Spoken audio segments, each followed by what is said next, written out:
Salut tout le monde, j'espère que vous allez bien. Aujourd'hui on se retrouve sur terrain pour une vidéo boot battle dans laquelle on va comparer les deux grosses nouveautés de ce début d'année 2020, à savoir la Adidas Predator 20 de Paul Pogba et la Nike Phantom Vision 2 de Kevin De Bruyne. C'est parti!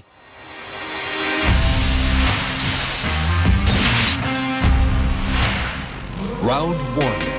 Pour commencer, je profite de les avoir dans les mains pour parler du style. C'est un critère très important, c'est ce qui fait qu'on se rend vers une chaussure dans un premier temps. Bon, je dis que c'est très important, mais ça ne sera pas décisif dans le choix d'une chaussure. Mais bon, celle qui m'attire le plus dans un premier temps, c'est bien évidemment la Predator. Quand je vois une Predator dans son coloris originel, c'est-à-dire le rouge, le blanc et le noir, vraiment je peux que craquer. C'est une chaussure qui est magnifique. J'aime aussi beaucoup la Phantom Vision. Je trouve que ce côté plus bas comparé à la Phantom Vision 1 lui va beaucoup mieux. J'aime aussi les renforts qui ont été ajoutés donc, au niveau du talon. Et bon, comme je dis, la Predator dans ce coloris rouge, noir et blanc, vraiment moi ça me fait craquer. Du coup c'est celle-ci qui remporte ce premier point. Get ready for the next battle. I think I'm playing chess, I see a king, I'm at his neck. I'm 3 steps ahead of every move, now that's a check. Round 2.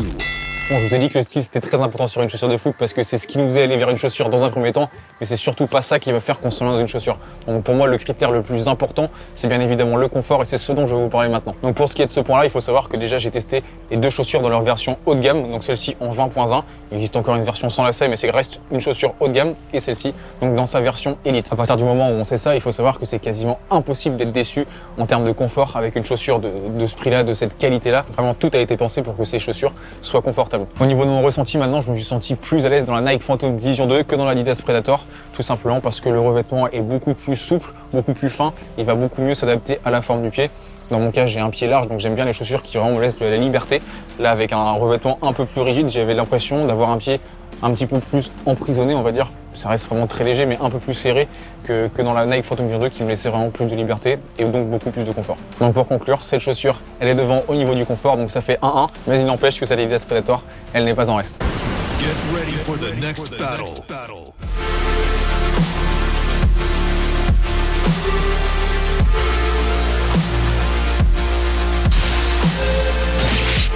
Round 3. Après le style et le confort, maintenant je vais vous parler d'un autre élément important, c'est le toucher de balle.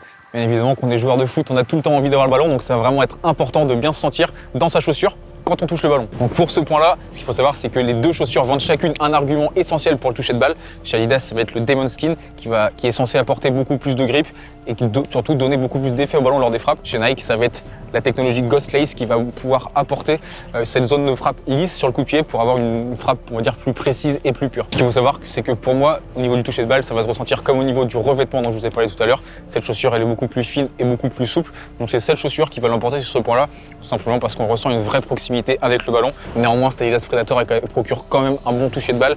Ce que j'ai apprécié notamment sur ces picots, même si on les ressent pas vraiment lorsque l'on joue, c'est qu'on ressent tout de même une partie rigide qui va être agréable lorsqu'on va tirer dans le ballon, notamment sur des frappes un peu plus puissantes ou des passes appuyées. Get ready for the next battle. Yeah, she call, I put her on blacklist. I call that options. They can support it, get dropped quick. Give me my stock. Round 4.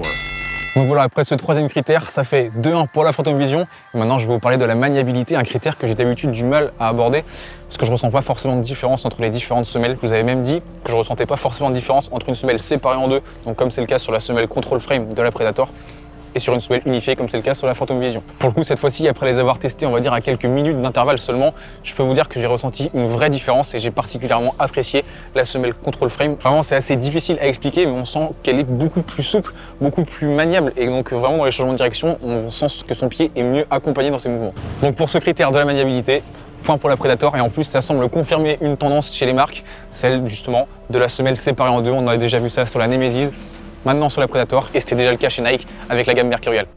Get ready for the next battle.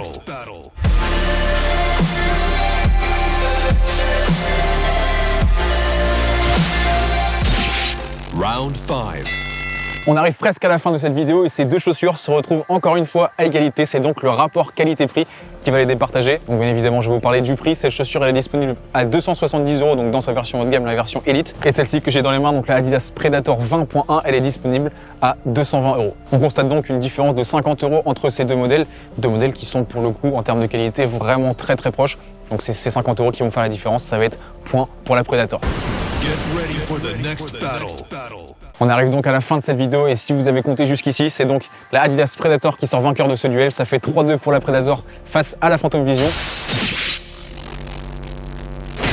win. Un résultat que je ne peux pas contester moi-même puisque c'est moi qui ai noté ces chaussures. Toutefois, au niveau de mon ressenti, pour moi, ce qui est le plus important dans une chaussure de foot, ça va être le confort. Et donc vraiment, c'est dans celle-ci que je me suis senti le mieux. Donc j'ai un petit peu de regret, on va dire, parce que c'est cette chaussure que j'aurais voulu voir gagner. Mais bon, au niveau des points, c'est la Predator qui gagne. Donc voilà, sur ces mots, c'est la fin de cette vidéo. J'espère que ça vous a plu. Comme d'habitude, n'hésitez pas à réagir dans les commentaires, à mettre un petit pouce bleu, à vous abonner si ce n'est pas déjà fait. Dites-moi quelle est la chaussure que vous préférez. On se retrouve très bientôt pour une nouvelle vidéo. Salut!